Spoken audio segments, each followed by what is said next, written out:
Welcome back with another episode of Phoenix Den Blunt Talk, where we talk to the shakers and tastemakers. I'm your host, Portia. And I'm TJ. And And today today we we have. have. I'm Clarissa Smartt, author of Played No More Lessons in Love, Respect, and Boundaries. Thank you. See, so, do that's you good. That's think. good. Go ahead. Oh, no, go ahead.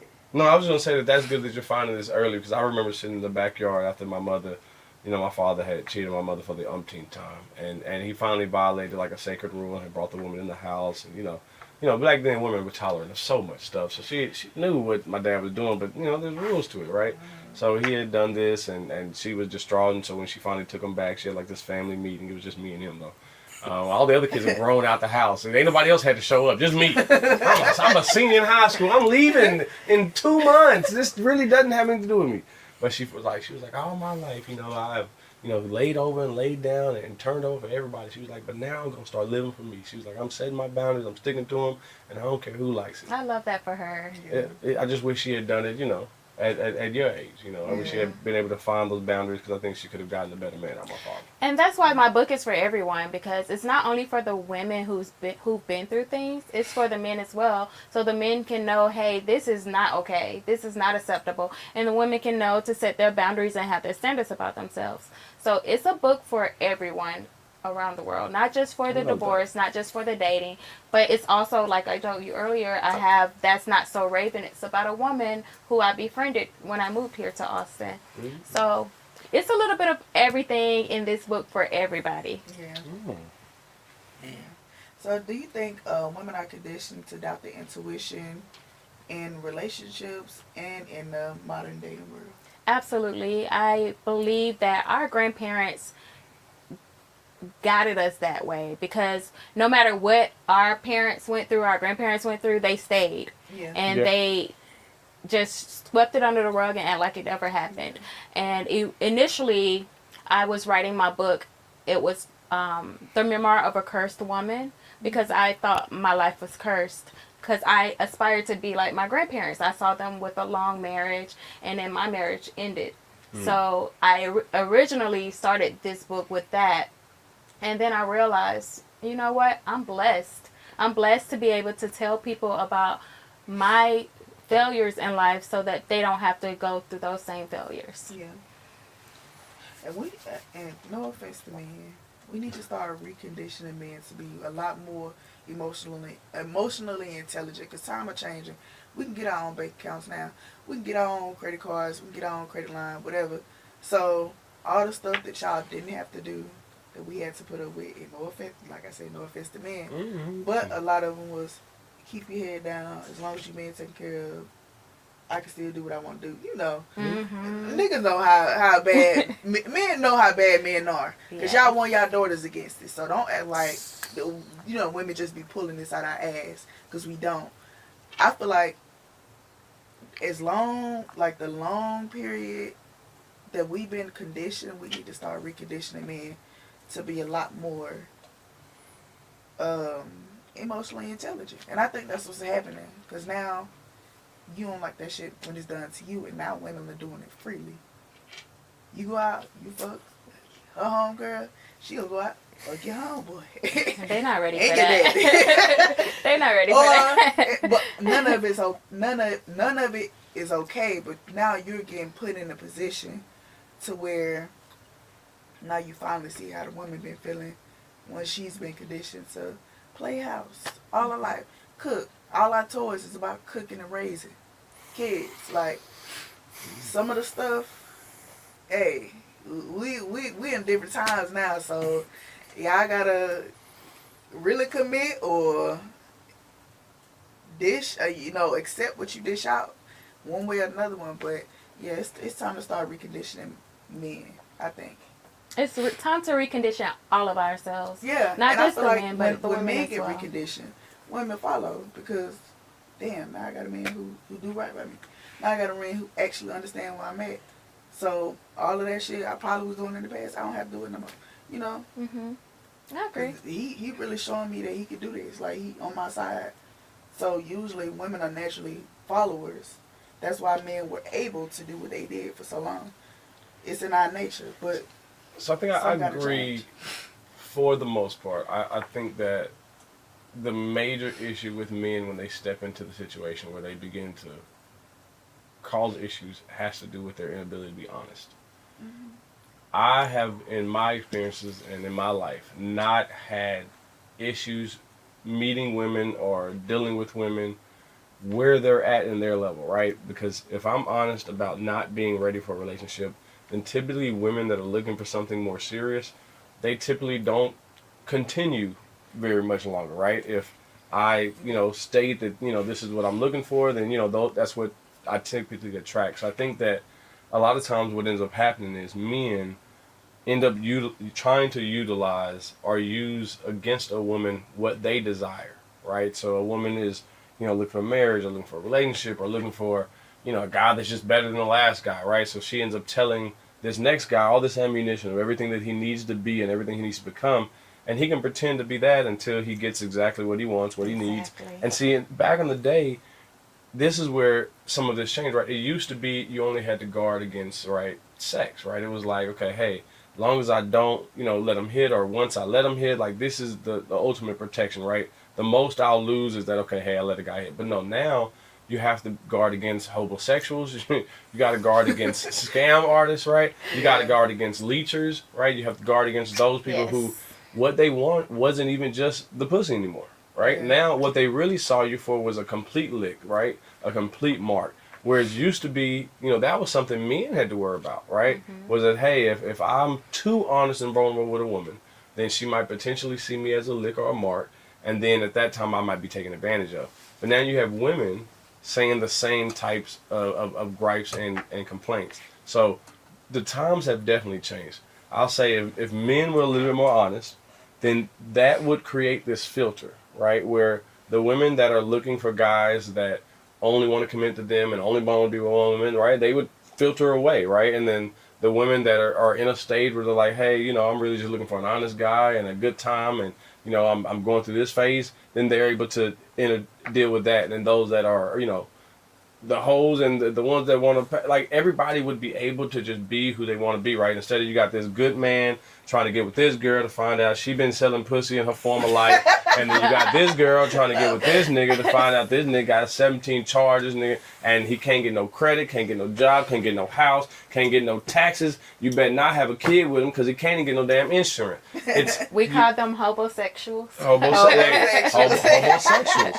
So if everybody was just a little bit more honest about who they were and about what they were looking for, then I think you would avoid a lot of the parts where, you have this thing where it's like, well, now women, we've elevated, because it shouldn't have to be that because you have a bank account, because you can make some money, because you can put your name on a house, that now is what gives you the right to commitment. No, it should be because you desire commitment, that you have a right to commitment. And if you don't desire commitment, then hey, you have a right to all these guys out here that aren't looking for commitment. There's enough out here. There are 9 billion people on planet Earth.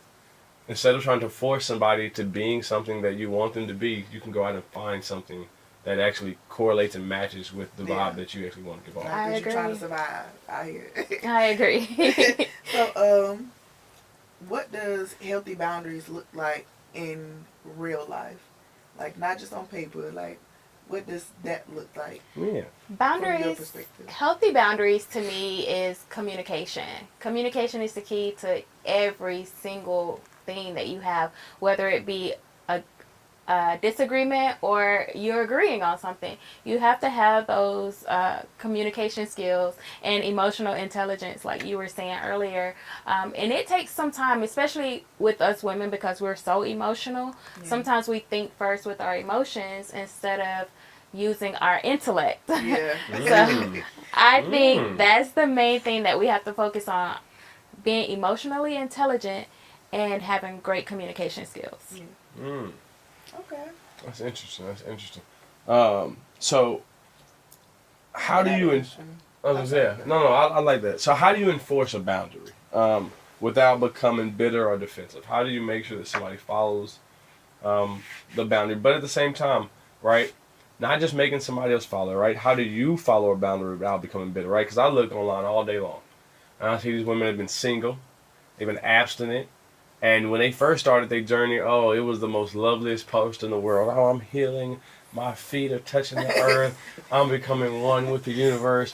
And then Valentine's Day roll around, and you niggas ain't shit. And the reason why I don't deal with y'all is because y'all can't handle a woman like me. And I'm single by choice. And none of y'all made up to my standards. And, you know, one of my friends made a great point. You're not single by choice if you never met a man that was up to your standards and said no. You're single because you have boundaries. You're refusing to settle, but it's not single by choice. You do not desire to be single, and you have grown bitter because of your boundaries. We call that fumbling, but really don't nobody fumble nobody. You just wasn't ready for that person. Because I'm pretty sure men that fumble women that was perfect for them. And I feel like, I know I have.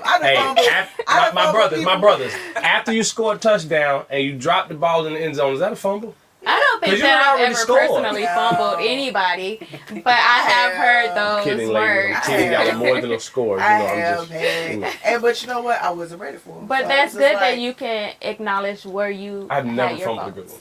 I've never fumbled. Never in my life. I never fumbled. I've never. I can't agree with that. I have. I'm the only one fumbling. I ain't. Man. That means you need to check yourself. That's all. I wasn't ready, but it wasn't a fumble. It was just like. I had to let it go because I knew I was just honest about it. Like, I ain't ready for what you ready for. See, I feel like you'll be great. Like, if I was to get ready married right now, I know two people, a man and a woman that I could call right now. And they want to marry you. And no. Oh, that you should have. I wouldn't go back to that because they need to do their own thing. Like, so then why would you say that you fumbled? They're just not the person for you. And you're not the person for them. That was my initial point. I wouldn't say fumble. It's just not. By definition, at the time you fumbled. At the time I fumbled. Okay. Like, damn, I could use that piece right now, but I wasn't ready to get that piece back. Okay. I wasn't consistent. I wasn't. I'm trying to think. Have I ever been? No, I'll be honest. I have been in a position where I did not want relationships, right? And then women inserted themselves into a position of my life where in their mind they felt that we were in a relationship or closer than we were, right? And so then my actions to them felt like I was fumbling them, but they were never selected in the first place. So I talk about that as well, because I think where the disconnect comes when you're dating, you have to be honest and you have to let people know that this is not what I'm looking for. Don't lead me down this path thinking that we're going to be in a healthy, happy relationship the whole time you didn't want a relationship. Yeah. So that comes into play when you're not honest. Right. Yeah. Have you experienced in your dating, because I'm sure you have friends or have heard of friends or, people talk all the time, right?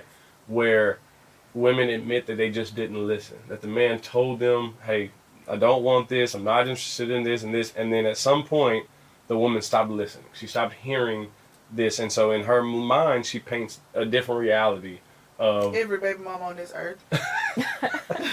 I don't want that baby. He still have it. Think he's going around. He get mad when he don't. Tell the truth, shame the devil. Tell the truth, shame the devil. But do you have that? Because I have in my experience witnessed that firsthand, where I've let young ladies know, hey, relationship, commitment, I don't do that. Let's talk about this though. But they come down when it comes to you, are you dating this person or are you just trying to have sex with this person? If you're dating them, you're taking them out to eat, you're spending quality time with them, you're cuddling, you're having that pillow talk, and then you're saying I don't want a relationship, but you're doing everything that's in a relationship, then you're essentially the problem. Oh, I would agree wholeheartedly. Listen, my guys at Phoenix Den, they would tell you, how many times do I tell y'all stop taking them on dates? How many times do I tell y'all you don't need to be taking them on dates, paying for nothing, paying no bills, cuddling after the sex, you don't need to be quiet.